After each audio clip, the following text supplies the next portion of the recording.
재판에서 제가 졌어요. 안녕하세요. Hi guys. I'm going to talk about the court case that I had. The ex didn't cooperate with me. For me to close on this house, I had to take him to court. When I hired the lawyer, he actually ended up signing the necessary documents for me to close on the house. But since it cost me a lot of money and stress, I still took him to court. But the judge was a woman. The judge said this was the hearing order from the judge. The court did not review and therefore would not consider respondent's counter motion to enforce file on February 15th. So basically, when I took him to court, this was motion to enforce. He actually did the counter motion, which was a little bit late. So the judge was saying that she's not going to review it. The court finds that it is clear that the respondent was required to provide documentation and cooperate with the refinancing of the marital home prior to petitioner's motion to enforce being filed and the order to attend being issued. Respondent had not compiled. So obviously, they could see that he didn't comply. And then, as of the date of this hearing, the court finds that respondent had complied with paragraphs 50 and 60 of the decree. Therefore, respondent is not found in contempt. I thought it was really ridiculous because they could see that until I had to hire a lawyer, I had to spend money, he didn't comply. The court reserves petitioner's request for attorney fees. So they actually reserved it, and then they denied respondent's request for attorney fees. So they denied his request. And then respondent would like a date to hear his counter motion. He is to email the commissioner's team and find an order to attend. He actually went ahead. He wanted to have another trial for his counter motion. So I thought, okay, if the judge reserves my request for attorney fees, then that means that's good because I thought he is responsible for my attorney fee. But the judge would not say it yet until the next hearing date at the next trial. If I ever get found contempt of court, it's basically like, okay, we're even. Like, I'm responsible for your attorney fee. He's responsible for my attorney fee, so that's it. But at the next hearing date, the judge told me that I am responsible for his attorney fee because his counter motion was basically I was keeping the kids. I'm not letting him have time with the kids. I went to Las Vegas with the girls for their dance competition without letting him know. But because he kept saying that, he kept threatening that if I ever take the girls to Las Vegas, I'm gonna face the consequences.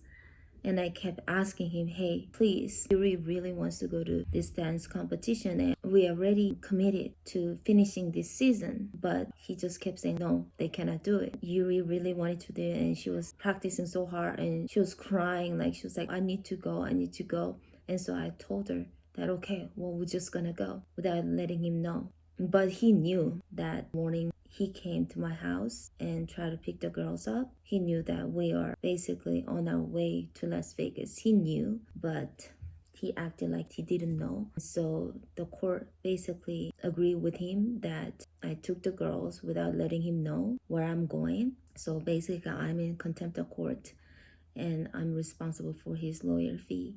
I know she might feel passionate about the plan that you guys had about going to California and Vegas and, supporting Yuri through a competition. And I know, she feels that those plans might now never, become a reality. You can clearly see that through his video. He knew that we were planning to go to Las Vegas and he's trying really hard to make sure we cannot go, and which is really sad. And all those commitments started even before our divorce. So he knew when we were getting divorced, Yuri was on this dance team. She has all these dance competitions and he tried with all his mighty force to make sure that that's not gonna happen. Right after our divorce was in October, and then it was in March, Yuri had a dance competition. He actually showed up to the dance competition and he dragged Yuri out of the dance competition. Yuri was crying. He held Yuri and said, "This is the day that your dream will be crushed." And Yuri was crying.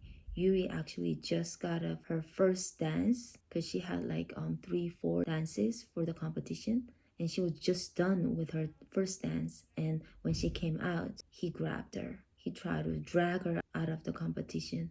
Her teacher was there She was like also trying to get Yuri. Basically, he was pulling her one arm and the teacher was pulling the other arm, and it was just crazy. And then someone called the police because it was just crazy, like chaos. Yuri was trying to run away from him and he ran after her and he just snatched her and tried to take her out of the competition. And she was just like, it was crazy. That gave Yuri tremendous trauma. A lot of crazy incidents happened. That's not the only incident, but that was one of the incidents. And then after that, Yuri really wanted to go to dance competition in Las Vegas. So I had to do all I could do. So I just decided to just leave to go to Las Vegas. And then on my way, after driving 3 hours just straight, I finally pick up his phone call. He called me and then I said, hey, we're on our way to Las Vegas. And he was so upset. He was like, if you don't come back, he's gonna call the police. I'm basically kidnapping his kids. And he used this as a counter motion. And then the court found me contempt the court. They said, so this is the document. The respondent is the ex. The respondent brought 4 allegations of contempt against the petitioner. Regarding the allegation of contempt on parent time, looking at paragraph 7, it does indicate that it is in the children's best interest that the parties be awarded joint legal and joint physical custody of their children. However, the decree states that such equal time is to be agreed upon by the parties. The argument by the respondent is that the petitioner has interfered with the parent time agreed upon by the parties in this case for varying reasons. The petitioner's argument is that there is no set schedule in the decree, so she cannot be held in contempt. At this time, the court is going to reserve a ruling of contempt on this issue due to the concerns that there is no set parent time outlined in the decree. However, it is clear that it must be equal. So as of December 31st, the respondent has not had equal time with the minor children. Looking back at the year, then the petitioner will be in contempt in order to create a set schedule that can be enforced. As for the allegation of contempt for failure to provide travel itinerary required under paragraph 25 of the parties' decree, where it states that whenever the children will be away from home with a parent for a period of 72 consecutive hours or more for purposes of vacation, out of town travel, and the like, the traveling parent should be required to provide to the other parent a travel itinerary and telephone numbers where the children can be reached. Based upon the proffer provided to the court does find that the petitioner is in contempt of court for this allegation. It is clear through the text messages provided that petitioner did travel with the minor children, and the court finds that she did not tell the respondent of the travel prior to leaving with them. If the petitioner had provided such information, then the respondent would not have been asking her through the text message where the children are or showing up to pick them up. So the court does find the petitioner to be in contempt in regard to that. So basically, they found me contempt of court that I took the girls to Las Vegas without communicating with him, even though I did told him, but it was a while ago. And I was worried that he's gonna jeopardize the chance for us to go to Las Vegas. So I basically decided to just make a decision to just go without telling him at that time. But he knew about it. My lawyer was so incompetent, to be honest with you. It was so hard for me to communicate with him. I kept giving him all the proof and all the documentations that I wrote, but he never really used it. He was just like, hey, like, what should I say? At the trial, I had to tell him like what to say, and he didn't even rebuttal. So I ended up losing, and I had to pay for his lawyer fee. And when you think about it, yes, okay, I was wrong for not communicating with him, but at the same time, I really had to do it for the girls. Yuri really wanted to go to the competition, and he kept saying no to it. So without letting him know, I just had to leave. I had to go. And Yuri really had amazing time in Las Vegas, and she even actually won a scholarship at the national competition. So she really had amazing time. I don't regret that I took Yuri to the competition, even though I lost the trial and I had to pay the lawyer fee, but I don't regret it. But at the same time, when you think about it, how farther he can go to make sure the girls cannot do what they want to do. I took Yuri to her dance competition for her to do something that she really, really loves to do. Now the court is saying that if he doesn't get his 50% of parenting time, then I'll be contempt of court. I don't know if he's actually trying to make sure he doesn't get his parenting time. He's actually refusing to pick them up. He never really picked them up for the last 5 months now.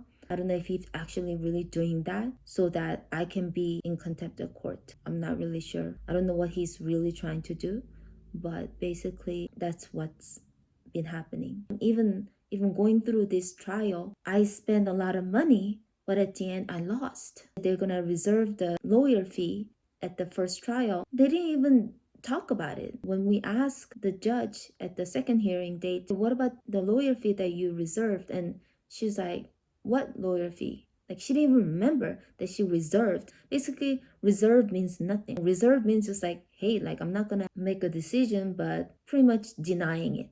So I was like, what the heck? At the end, I actually lost a lot of money. So that's when I was like, man, I don't really trust this court system or whatever that is. And all I did was for the girls and for my children's best interests, but they found me in contempt of court and not him. And that really, really made me sad. And at the same time, I just felt like I cannot just trust the legal system anymore. I had to fire my lawyer also. Just he was so incompetent. He was even late for my hearing date, to be honest with you. And then he just kind of came like, okay, so what was this about again? And it was just horrible. Yeah, that was a horrible experience. Eerie stopped dance, and that's really sad. Even though he's not picking the girls up, but because we're still legally 50-50, I cannot just make any decision anymore all by myself. Thanks for watching, and see you in the next video.